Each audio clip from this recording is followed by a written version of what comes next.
Sa pag-usbong nga po ng mga boksingero ng bansang Japan na kung saan nga po pinangunahan na nila ang Asya na may sobrang daming mga kampiyon ng boksingero sa palakasan na kung tawagin po ay ang boxing, ay tila na pagdududahan na nga po ang kakaibang kakayahan ng mga Hapon sa tuwing sila ay napapalaban. Ito po ay dahil sa may tinuturok di umano ang mga ito dito sa kanilang mga katawan bago ang itinakdang laban. Kaya naman hindi ito basta-basta natitinag sa mabibigat na suntok ng kanilang nakakalaban. Ito po yung ilang suspetsya ng mga Pinoy boxing fans sa kakayahan ng mga Hapon na kung saan ay ginatungan pa nga po nitong si Floyd Mayweather Jr. mga idol. Kung inyo pong matatandaan mga idol ay gustong-gusto po sanang mangyari nitong si Floyd Mayweather Jr. ang laban ng Naoya Inoue at Gervonta Tank Davis sa isang catchweight. Para sa gayon nga ay makita ang kalidad nitong si Inoue kung may kakayahan nga ba itong tumalo ng mabibigat at di-kalibreng kalaban. Pero doon ko na mangyayari sa Amerika ang laban sa kadahilan ng mababantayan ang lahat ng kilos ng isang manlalaban. Dedikasyon lamang ito na may suspetsa rin po itong si Mayweather. Itong dahilan kung bakit mayroong mga Pinoy boxing fans ngayon ang nagdududa sa kakayahan ng mga Hapon. At ito po ang nilalaman ng ating video ngayon na kung saan ay nakitaan ng kakaibang tibay ang Japanese boxer na si Yukinori Ogoni sa naging laban nila ng ating kababayan na isang 3-division world champion na si John Rel Casimero. Ito po dahil sa kilala itong si Ogoni bilang isa sa mga boksingero doon sa bansang Japan na may kahinaan sa pagtanggap ng mabibigat na suntok.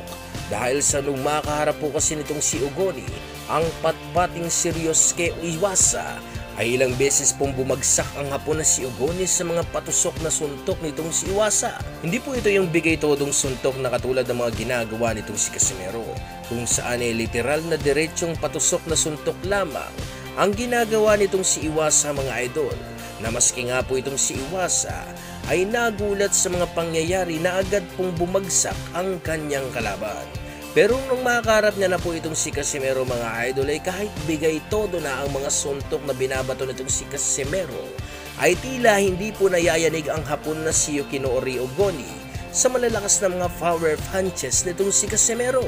Kaya naman yung suspetsa nitong karamihan mga Pinoy boxing fans mga idol ay meron ko ng pampatigas o pampamanhid itong si Yukinori Ogoni na tinurok sa kanyang katawan. Kaya naman natatagalan nito ang malalakas na suntok na ginagawa nitong ating kababayan. At para mabalik po kayo sa pinangyarihan mga idol, ay kaya naman po ihahain ko po para sa inyo ang huling laban nitong si John Rel Casimero. At ito nga po ay nung makaharap po nito ang Japanese boxer na si Yukinori Ogoni.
Kaya naman yan sa tingin nyo mga idol, may pampamanhid nga ba na itinurok itong si Ogoni?